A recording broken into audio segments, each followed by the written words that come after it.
My husband handed me the divorce papers in the middle of the ICU. "Sign it. I want a perfect wife, not a burden in a wheelchair." I signed it on the spot. He flashed a cold smile. "Pay your own hospital bills." I just said, "Okay." And he had no idea that my name on that paper was the beginning of his end. The room was too white, the light harsh, the air thick with the smell of disinfectant. The sheets were pulled so tight, it was as if the hospital wanted to hide any sign of weakness. The monitor beside me kept an irritating rhythm. Beep, beep, beep, the most expensive and coldest sound in existence. My right leg was immobilized. The doctor swore I would walk again, with time and physical therapy. Time was all I had. What I didn't have was patience for humiliation. I heard rushed footsteps down the hall before the door swung open. The steps of someone who isn't coming out of love, but to finish a job. He came in first, not really looking at me, a cheap manila envelope in his hand. Behind him, my mother-in-law appeared, looking completely lost. She clutched her purse tightly and avoided my eyes. Her mouth trembled, but she said nothing. My husband dragged a chair over with a screech, dropping the envelope on the bedside table. The pen was attached with a string, as if even the pen were a captive. He opened the envelope slowly. The petition was already prepared. Name, social security number, date, all in perfect lines. His signature at the bottom was crooked, nervous. I recognized the haste in it. Sign it. It wasn't a request. It was an order. He leaned close to my face as if I were deaf. "I want a perfect wife, not a burden in a wheelchair." A burden. The word didn't wound me, it just confirmed something. And when something is confirmed, it becomes a decision. My mother-in-law cleared her throat softly. Her eyes said this was wrong, but her body said she wouldn't stop it. I had learned early on that in her family, silence was a form of worship. "And the expenses?" I asked, my voice steady. He let out a short, joyless laugh. "Pay your own hospital bills." I stared at him for a second, not to ask for an explanation, but to record the scene exactly as it was, because I knew deep down I would need to remember it with absolute clarity. He crossed his arms, waiting for my desperation. I didn't give it to him. I looked at the paper like any other contract. He thought I was weak. He thought I would beg. He thought my mind was gone. But I remembered something very simple. In America, a piece of paper is worth more than a promise, and a signature is worth more than a speech. I remembered the notary public's office near the Capitol building in Austin. 3 years ago, I was there to get my signature notarized for a major contract for my company. The notary asked for my ID, stamped the document, and kept a copy of my signature. I left there with a certainty. A signature is an identity. That day, my husband laughed in the car. "You take these things too seriously." I took them seriously, and that's why I built everything he now wanted to rip away from me. In the ICU, I held the pen with a hand marked by IV needles. My mother-in-law held her breath. My husband stood motionless, waiting for the scene of a broken woman.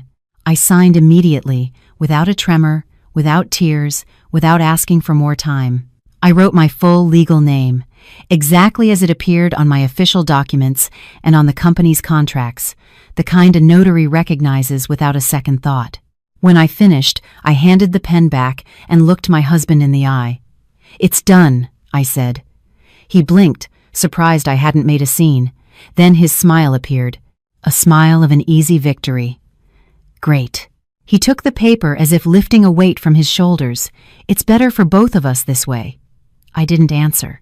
My mother-in-law finally managed a short, breathless sentence. "You'll get better." I could have said many things. I just looked at her and let the silence respond. My husband stood up, adjusted his shirt, and walked to the door. When he opened it, I saw the rush again. The rush of someone running toward another life, another woman, another cheap dream. He left. My mother-in-law followed right behind him with shorter steps, like someone carrying a guilt she doesn't know where to put down. When the door closed, the room seemed larger. The beep of the monitor became sharper. A lump formed in my throat for a moment, not from love, but from memory. I remembered who I had been in that house. I was the woman who paid the down payment on our condo when his business failed. I was the woman who held his hand at his father's funeral. I was the woman who bought his mother's prescriptions when her insurance lapsed. I was the woman who endured his jokes at barbecues to keep the peace, and still, I became a burden. I closed my eyes and took a deep breath. The voice of my neighbor, Carol, popped into my head. Carol was nearly 60 and spoke with a mix of affection and truth. "Honey, if a man wants to leave, you let him go, but you don't let him take your dignity with him." I pushed the call button. A nurse came in, young and tired, with dark circles under her eyes that no concealer could hide. "Everything okay, ma'am?" "Everything's fine," I replied. My voice sounded too calm. "I need to speak with hospital administration now, and I need my cell phone." She hesitated, but she brought it to me. When the device landed in my hand, I felt its weight, like holding a key. I opened my contacts and looked for a name I hadn't called in months. Jessica, my lawyer. I hit call. When she answered, I didn't break down. I simply said, "Jessica, he brought me the divorce papers in the ICU, and I signed them, the right way." There was a brief silence on the other end, and then her voice came, low and firm. "Then he just gifted you the very thing he wanted to hide most." I looked at the closed door and pictured my husband walking away from here as if he had won, and I smiled, a small, cold smile. "I want him to understand," I said slowly, "that my name on that paper isn't the end of the marriage, it's the beginning of the reckoning." I hung up. In a hospital, everything is recorded. Time, name, witnesses, paper, signature, and in that envelope, besides my name, was his full legal name, the name he uses to open accounts, sign contracts, seem respectable, the name that was now going to be used to prove who he really is. I wasn't shattered. I was waking up, and he had no idea what I already held in my hand. The name on the paper was the first piece. He thought the pain would only live in my leg, but it had changed direction. It was in my throat, in that space between "I loved you" and "you despised me." The next morning, I woke up to the same beeping monitor and a strange weight on my chest.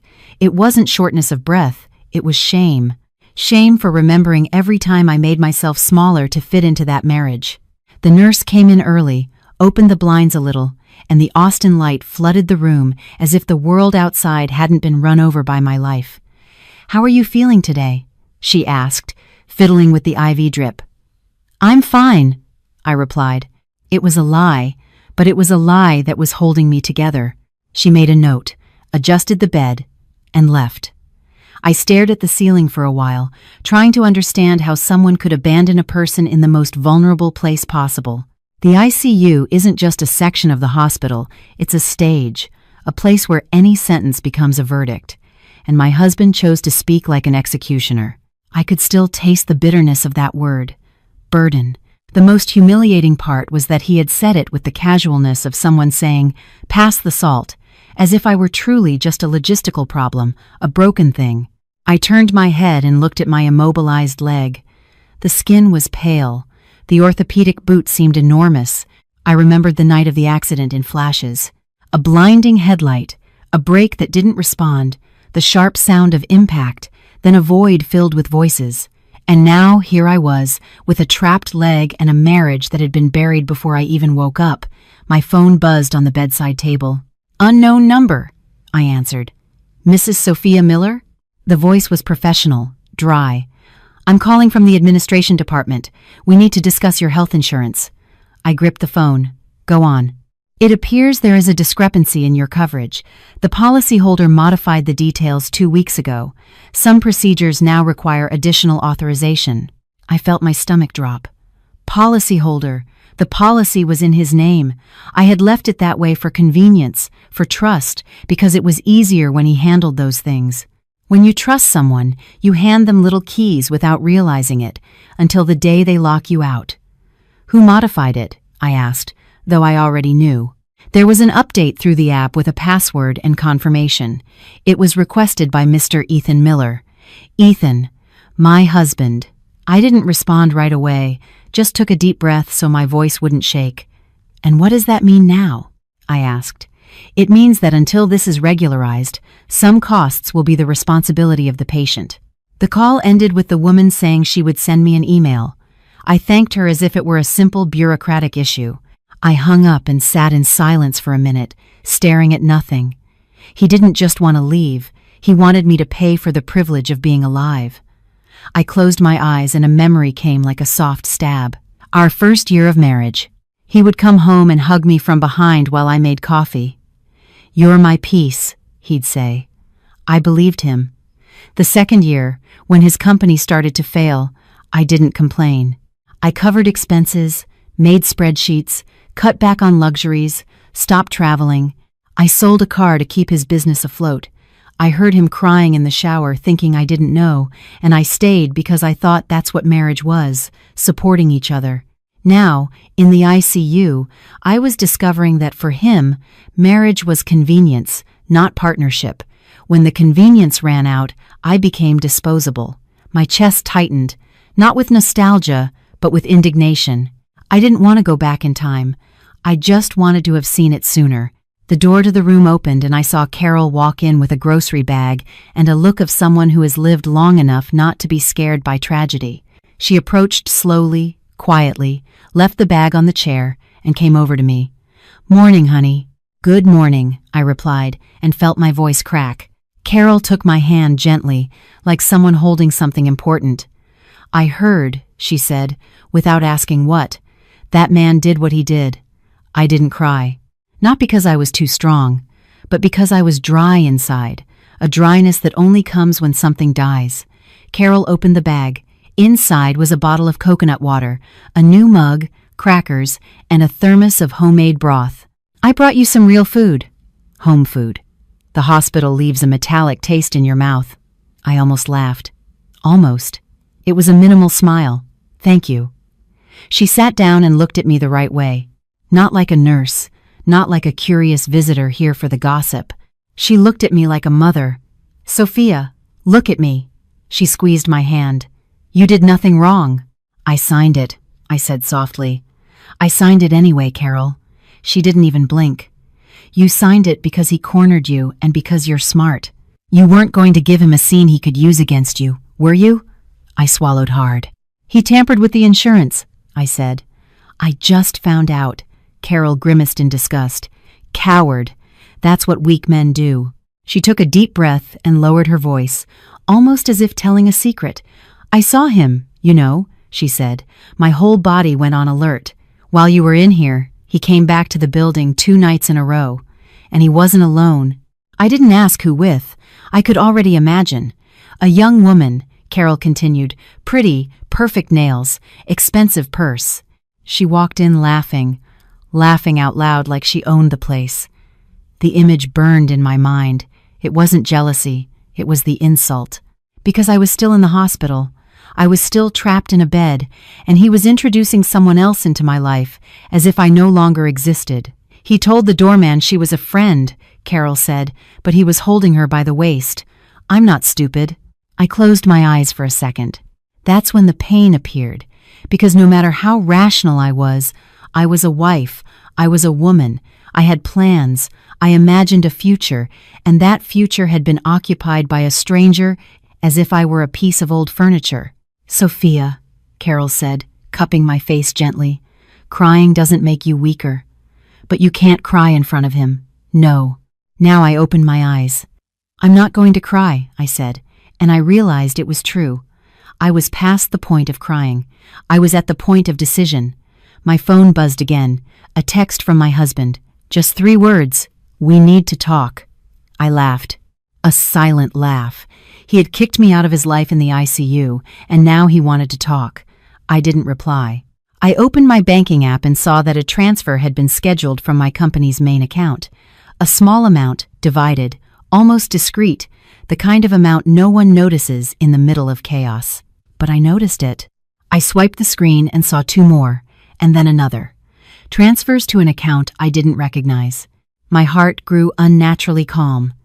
The same man who called me a burden was using my company like his personal ATM. I called Jessica again. She answered quickly. "I knew you'd call back." "He tampered with the health insurance," I said, "and there are scheduled transfers from the business account." Jessica took a deep breath. "He's trying to drain what he thinks is his." "But it isn't," I said. "No," she confirmed. It isn't. I closed my eyes and pictured him, probably in a rented apartment, toasting with someone, believing he had won. I said slowly, I want you to explain something simple to me, Jessica. No legal jargon, like you were explaining it to Carol. Jessica let out a short chuckle. Okay, here's the deal. He thought he caught you when you were weak, but you signed the right way, with your full legal name, while of sound mind. That takes away his narrative that you were incapacitated. Furthermore, the fact that he made you sign at that moment helps prove his intent, his haste, his cruelty. And the name? I asked. His full legal name on the paper is the anchor. He's the real person. ID, signature, date. He can't claim later it wasn't him. It's like having it notarized. Right name, right person, right responsibility. I managed a small, cold smile. Then I'm going to make him feel it, I said. Feel what? Jessica asked. That I am not a burden. I hung up and looked at Carol. She understood just from my expression. What are you going to do, honey? I answered in the simplest way. I'm going to stop being the good one. Carol nodded, as if it were the blessing I needed. Then you do it right.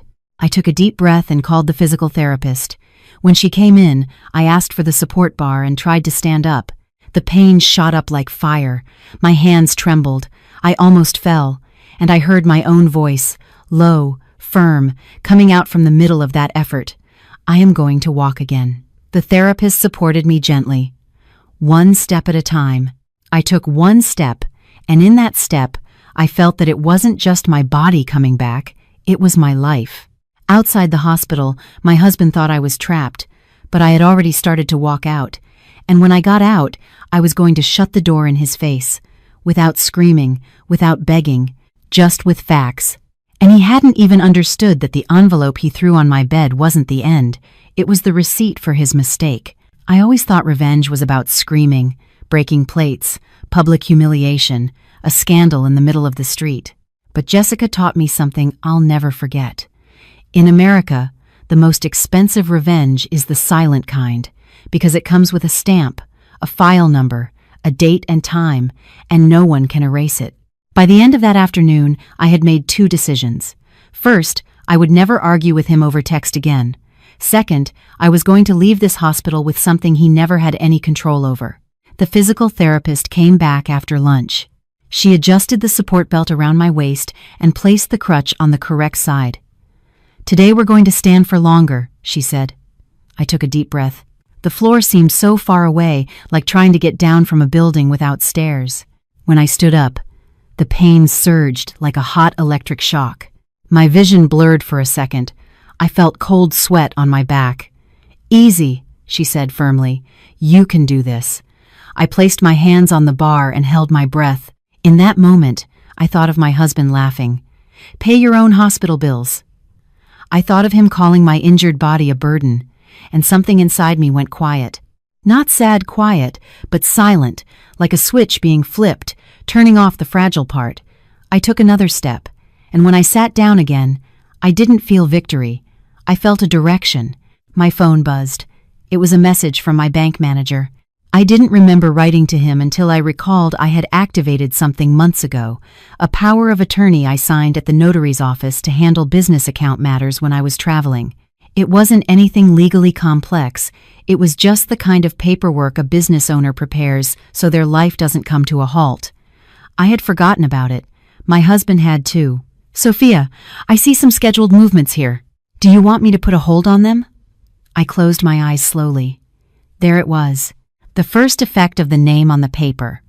Because when you sign the right way, when you prove you are lucid, you become the owner of your story again, and people take you seriously. I replied, hold everything. Today. Then I called Philip, my accountant, a man in his late 40s, calm, who always spoke in a low voice as if he were in a meeting with God. Philip, I said, I need you to look at all the scheduled transfers right now. He didn't even ask why. He just said, I'm opening the file now. While he analyzed it, I opened the email from the health insurance company and looked at the history. Change of contact, change of authorization, change of billing address. All done in 2 weeks while I was working, while I thought my marriage was normal. Carol was beside me with a cup of coffee and a look on her face that said she wanted to hit someone with the mug itself. "He did it because he thought you'd stay quiet," she said. "He did it because he thought I was going to die," I corrected, without emotion. Carol looked at me, her mouth slightly open. "And because he thought I'd be too ashamed to fight back," I continued in a low voice. "Jessica called me at that exact moment," I answered. "Sophia, I've already requested a precautionary freeze on the business account. The bank will call you to confirm." "They already have," I replied. "Perfect," her voice grew firmer. "Now you need something simple. Proof of intent. You already have the paper from the ICU, the insurance history, and the transfers." I looked out the window. "And how do I get him to incriminate himself?" I asked. Jessica didn't hesitate. "Make him talk," I smiled coldly. I was silent for a few seconds. Then I asked, "What if I meet him for coffee?" "Good idea," Jessica agreed. "A public but discreet place. No shouting. He'll feel in control, and he'll run his mouth." "And what do I do?" I asked. "You just listen," Jessica breathed. "You have the face of someone who listens and remembers." I hung up and looked at Carol. "I'm going to meet with him." Carol almost jumped out of her chair. "You're not going alone." "I won't," I said, "but he doesn't need to know that." That night, I sent my husband a single text, one that seemed innocent. "Okay, tomorrow at 5 p.m. at the Central Cafe." He replied in less than a minute. Perfect. He had always loved that word, as if life were a pretty filter and a decorative wife by his side. The next day, I was in a regular room, still in pain, still struggling, but with a dangerous clarity, and I got ready. Not like a patient, but like a woman who doesn't apologize for existing. Hair pulled back, light makeup, and a subtle lipstick. A blouse made of good fabric, because I knew that men like him get scared when the woman they've discarded shows up looking solid. The physical therapist helped me into the wheelchair. "Are you sure you want to go out?" she asked. "I'm sure," I replied. "Today, I need to walk on the inside." Carol accompanied me to the entrance. She didn't go into the cafe. She stayed outside, near the car, like a protective shadow. The Central Cafe was old and elegant at the same time. Small tables, antique tiles, people talking in low voices, a place where no one makes a scene because everyone there pretends to have class. My husband was already there. Well-ironed shirt, expensive watch, strong cologne. He stood up when he saw me and feigned concern. "You should be resting," he said, as if he still had authority over me. I smiled calmly. "I am." He looked at the wheelchair with that expression that had disgusted me from the start. It wasn't pity, it was revulsion. He sat down and ordered an espresso. I ordered water. He laughed lightly. "Always so controlled, aren't you? Even with your coffee." I looked at him as if observing a child. "Say what you want to say," I said, cutting to the chase. He was surprised I had cut through the theater. So he got straight to the point, because men like him always do. "I want to resolve this quickly. No drama. You signed, so we each go our own way." "Of course," I replied. He relaxed a little, and when he relaxes, he talks too much. "No need to get lawyers involved," he said. "We just divide what can be divided and that's it." I kept my voice steady. "What can be divided?" I asked. He smiled, a smile of someone who thinks they're being generous. The company, for instance. I felt the air in my chest turn to ice, but my expression didn't change. "The company," I repeated. "Yes." He fiddled with his phone as if it were obvious. "I helped. I was by your side." I tilted my head slightly. "You were by my side when it was convenient for you," I said. He narrowed his eyes. "Sophia, don't do this." His voice grew harder. "You know I deserve a share." There it was. His truth had always been that. It wasn't love. It was a percentage. I rested my fingers on the glass of water. "Yes, you do deserve it," I said softly. "You deserve exactly what you built." He smiled again, thinking I had given in. "Great then. See how rational we can be?" He leaned in. "Look, I know I was harsh in the ICU, but understand me. I'm young. I need to live. You're not going to be the same person you were before." I listened to that as if it were rain, and inside I thanked him, because every sentence he spoke was another brick in my foundation. I looked him in the face and asked, as if out of curiosity, "Did you tamper with the health insurance?" He blinked. For a millisecond, his control cracked. "What insurance?" I smiled. "Mine, the one for the hospital." The coverage was changed. The authorization was changed. The contact was changed. It was an interesting coincidence. He managed a short, fake smile. "Oh, that must be a system error." I didn't argue. I just asked one more thing in the same calm manner. "And the transfers from the business account?"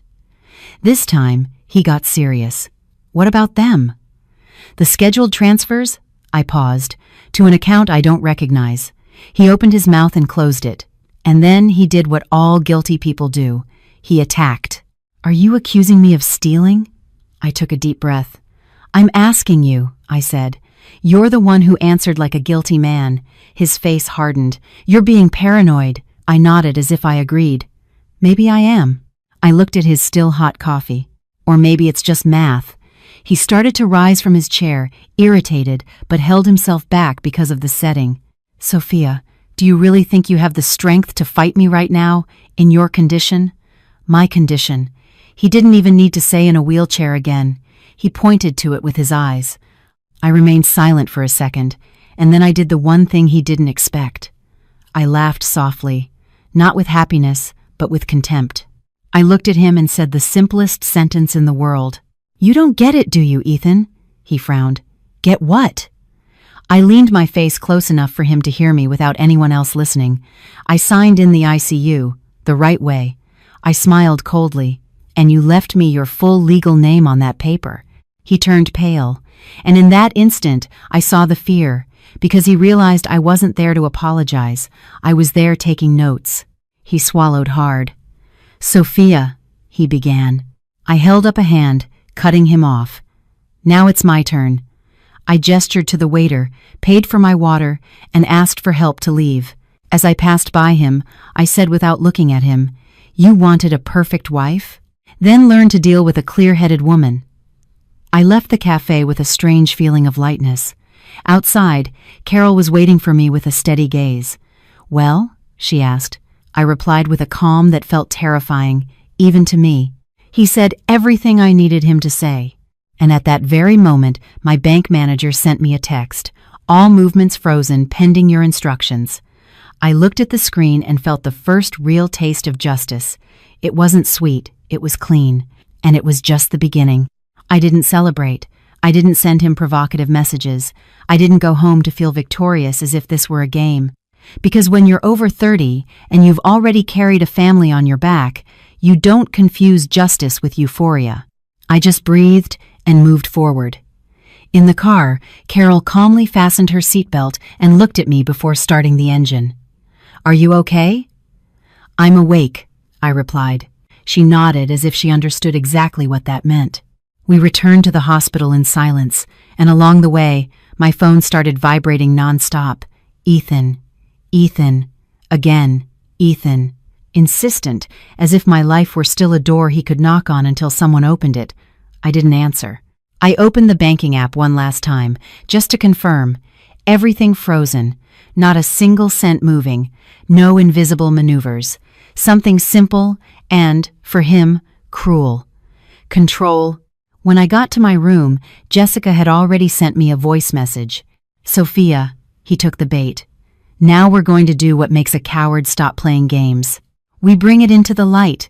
No scandals, just facts. And you need a moral witness in this story." I knew what she meant. My mother-in-law. Helen wasn't just his mother. She was the symbol. She lived for appearances, for reputation, for saying nice things in front of others, for going to church on Sunday and spewing silent venom during the week. And yet, I knew she had a weak spot, the pride of having raised a good man. The irony was that this pride was now going to become a knife. I video called Jessica right then. She appeared with her hair tied back, wearing glasses, and that look of someone who has seen a lot of rich people cry in a courtroom. "I don't want to destroy him," I said. Jessica's expression didn't change. "I know. You want justice. Destruction is what he did in the ICU." I clutched the sheet with my hand. I want him to feel it, I said, but I don't want to become the kind of person he expects.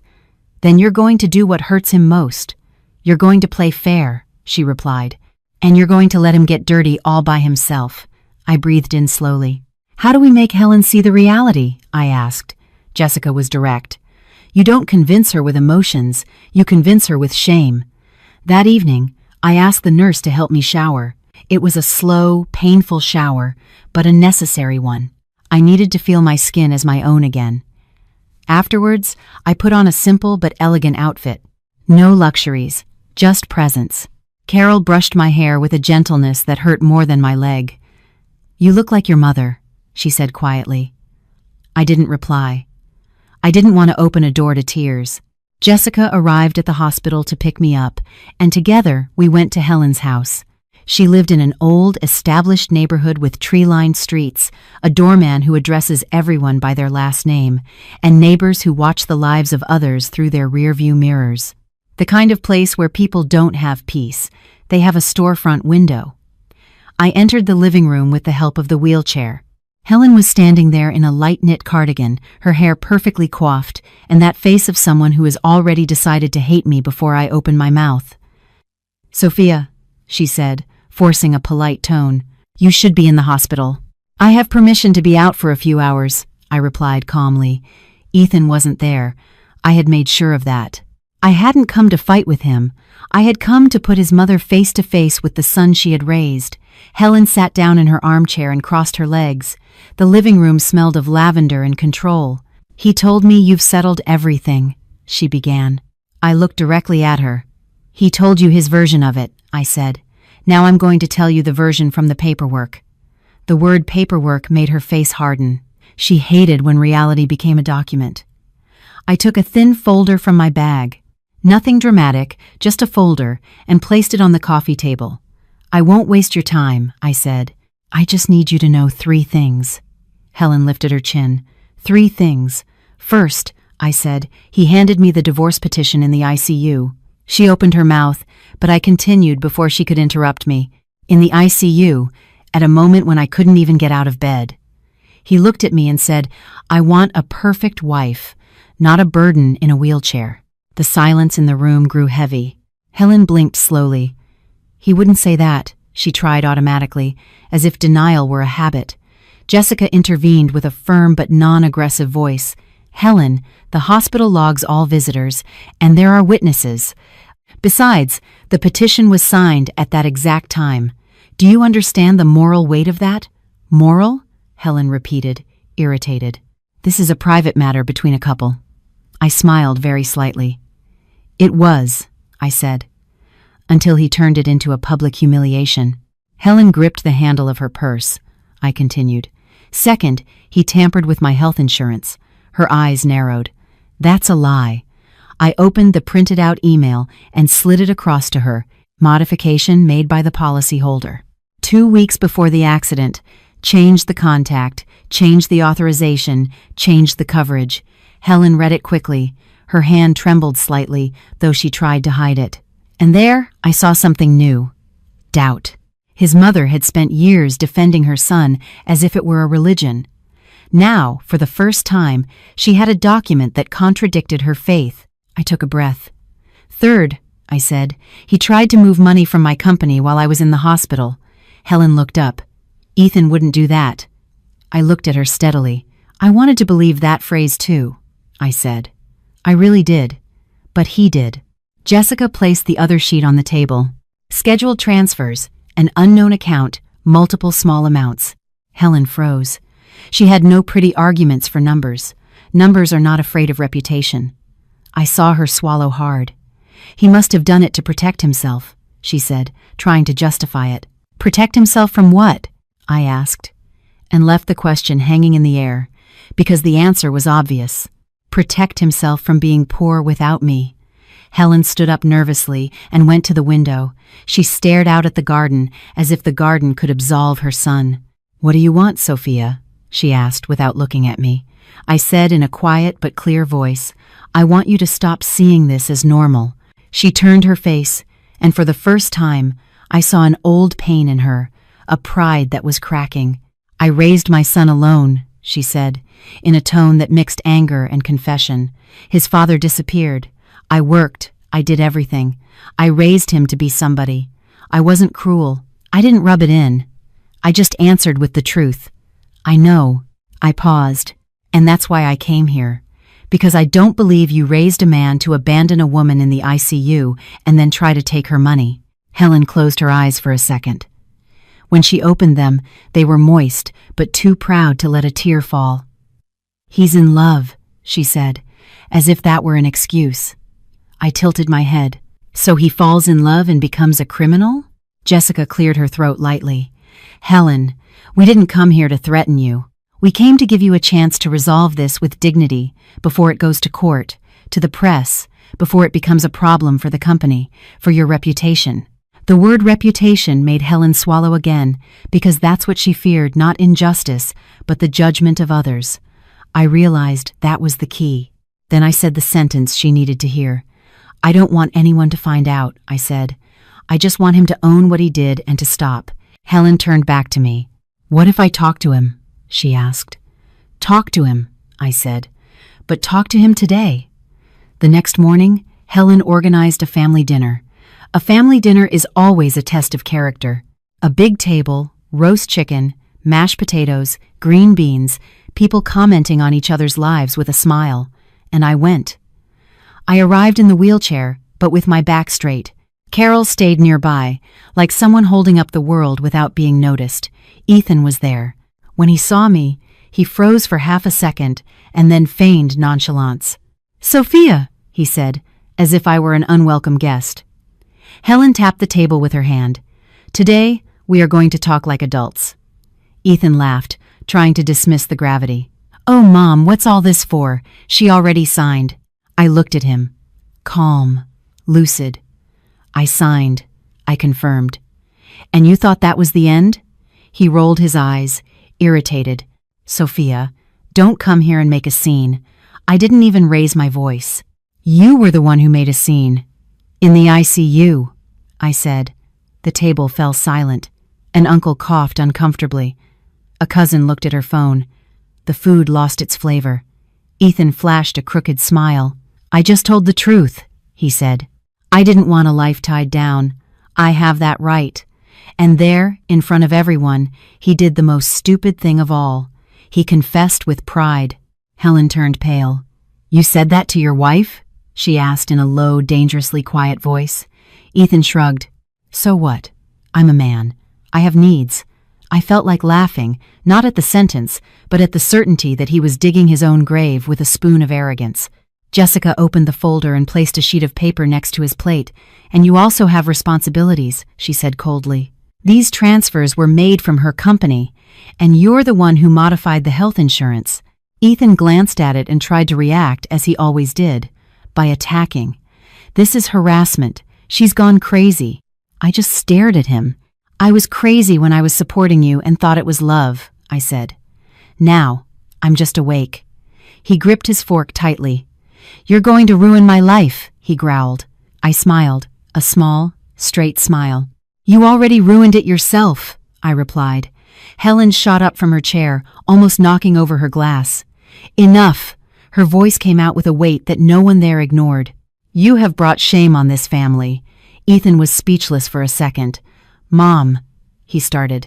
Don't, she pointed at him. You will not touch another cent of her money. You will sign what is fair, and you will pay what you owe. He looked around, searching for allies. He found none. Because for the older generation, there's something worse than being poor, having no honor. And in that moment, he had none. I didn't need to shout. I just saw in his face how he finally understood that I had taken from him the one thing he thought he would never lose, his own mother's approval. I pushed my chair back slowly and said before I left, You wanted a perfect wife. I paused. Then learn what a real woman does when she's thrown away. I left, and the noise of the house faded behind me, but the shame stayed with him. After that meal, I didn't feel pleasure. I felt silence, a different silence from the one in the ICU. In the ICU, the silence was humiliation. It was me swallowing my life like bitter medicine. That day, the silence was control. It was the world finally understanding that I was no longer an object in anyone else's story. I returned to the hospital, and for the first time since the accident, I slept without dreaming of his voice. 2 days later, the physical therapist came in with that practical air of someone who doesn't get emotional about drama. Today, we're going down the hall. I looked at my hands, still bruised, still fragile, but my voice was whole. Let's go. She put the harness on me, adjusted the crutch, showed me how to shift my weight. I stood up slowly. The pain came, as always, but now it had a place. It was no longer the pain of abandonment. It was the pain of rebuilding. I took one step, then another, small, clumsy, real. And at the end of the hall, I saw Carol sitting in a chair as if she were an anchor. She smiled when she saw me. "There she is," she said softly, as if not to frighten away the victory. My girl. I couldn't hold it back. Not from sadness, but from relief. A single tear escaped.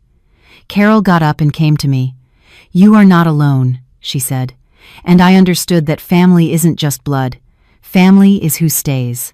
The following week, I left the hospital. The sun hit my face as if I had been locked away for years. I got into the car carefully, my legs still in a brace, but my soul was already standing. As soon as I got home, I did something I hadn't done in a long time. I locked the door and felt safe. Jessica arrived late that afternoon with a thin folder and the expression of someone bringing good news without needing to smile. "He's agreed to sign." I looked up slowly. "Did he agree because he wanted to?" I asked. Jessica let out a short breath through her nose. "He agreed because he understood that if he didn't sign, the next step would be ugly for him. Ugly. The perfect word. Because men like Ethan aren't afraid of their conscience, they're afraid of their image." "And what are the terms?" I asked. Jessica opened the document and pointed to the lines. "The company remains 100% yours. He is officially removed from any position, any access, any signing authority. He is forbidden from presenting himself as a representative, and he is returning everything he tried to move." I felt a weight lift from my chest, but I didn't celebrate. I just felt. "And the hospital bills?" I asked. Jessica raised an eyebrow. "He's paying his share, not out of generosity, but out of obligation. And because he knows that the story from the ICU, if it goes to trial, won't look good for him." I closed my eyes for a second. I heard his voice again. "Pay your own hospital bills." And I saw the irony. In the end, he would pay, but not because he decided to be a man, but because the world, with its stamps and dates, doesn't let cowards play games forever. "There's more," Jessica said. I opened my eyes. The bank recorded everything. The attempted transfers, the accounts, the pattern. It creates a trail. He won't be able to do this to someone else so easily. I understood what that meant. I wasn't just saving myself. I was preventing him from running the same scam on the next woman. And that, to me, was worth more than any public humiliation. That night, I sat on my sofa with ice on my leg and a cup of tea I could barely hold. The house was silent, but not empty. I had stopped being a wife and had gone back to being me. The phone vibrated. It was a familiar number. Helen. I took a moment to answer. Not out of fear, but out of caution, because some wounds, if you touch them too soon, reopen. I answered. "Sophia," she said, without her usual arrogance. Her voice was low. "May I speak?" "You may." There was a silence on the other end, and I realized that for the first time she was choosing her words. She wasn't playing a game. "I was ashamed," she confessed, "of what he did, of the way he spoke about you." I didn't respond. I let her continue. "I've spent my life defending my son," she said, "and I thought that was a mother's love. But I confused love with blindness." I breathed slowly. "Helen," I said calmly, "I didn't come to destroy your son. I came to make him stop."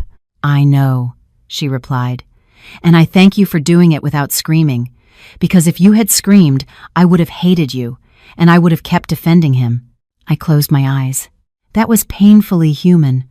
The truth is, some people can only see when the truth is delivered politely, because politeness leaves shame with no escape. I don't know how to apologize very well, Helen continued, but forgive me. I felt a lump in my throat. It wasn't affection. It was the feeling of closing a circle. I accept, I said, but don't come back. I'm not asking to come back, she replied, and I heard a small, suppressed sob. I just wanted you to know that I see it. I see what he has become, and I see who you are. I hung up, my hand shaking a little. Carol, who was in the kitchen doing dishes as if the house were her own, looked at me. Was that her? Yes. And then I smiled. She apologized. Carol nodded, like someone who understands that for an older woman, that's almost like surgery without anesthesia. Good, she said. Now, you move forward. And I did. In the following weeks, I lived the kind of routine no one posts on Instagram. Physical therapy, pain, difficult showers, stairs that seemed like mountains, medication, work meetings via video call. And in the midst of it all, small victories. The day I stood on my own for 5 seconds. The day I crossed the living room without a crutch. The day I drove again, slowly, scared, but free. And with every step, I realized something. I wasn't just getting my leg back, I was getting back the respect I had for myself. Ethan tried to call a few times. I never answered. He sent me a text. Sophia, I made a mistake. I was desperate. Desperate. I laughed when I read it. Desperate is someone who doesn't have money for medicine. Desperate is someone holding a loved one's hand in the ICU, afraid of losing them. He wasn't desperate. He was annoyed that he had lost his advantage, and I was no longer available to comfort a man with no character. The day the divorce was officially finalized, I went to the notary's office with Jessica. I carried a light cane, more for security than necessity. I made the effort to walk in. The notary asked for my ID, looked at my signature, stamped the document, and I felt something inside me click into place. It was simple, but it was final. When we walked out, Jessica said, "You won, without getting your hands dirty." I looked up at the clear sky. "I didn't win," I replied. "I came back." That night, I did something small. I opened the living room window. I sat on the sofa, put on some quiet music, and slowly drank a hot coffee. My phone buzzed one last time with his name. I looked at the illuminated screen. "Can I see you just one more time?" I didn't reply. I just swiped the notification away like wiping away a shadow. And I thought, with a calm that felt like both ice and peace at the same time, you wanted a perfect wife. You just didn't understand that the perfect woman isn't the one who puts up with everything. She's the one who knows when to leave and close the door. Alone, I set the cup on the table and let the house breathe with me. I wasn't bitter. I was free. And when freedom arrives, it doesn't make a sound. It simply stays. If this story has moved you in any way, I want to ask you something. Don't ignore the signs that love tries to hide. Sometimes we call something a rough patch when it's already a pattern of disrespect. And if you have been through something similar, leave a comment telling me what city you're listening from. I read, I respond, and I carry you with me. And for those who follow me from other countries, I want to hear from you too. Write the name of your city down below, because pain has different accents, but courage is the same everywhere. Thank you for staying until the end. If you like stories that are strong, real, and about justice, subscribe to the channel and turn on notifications. Here, we don't romanticize suffering, we transform it into strength.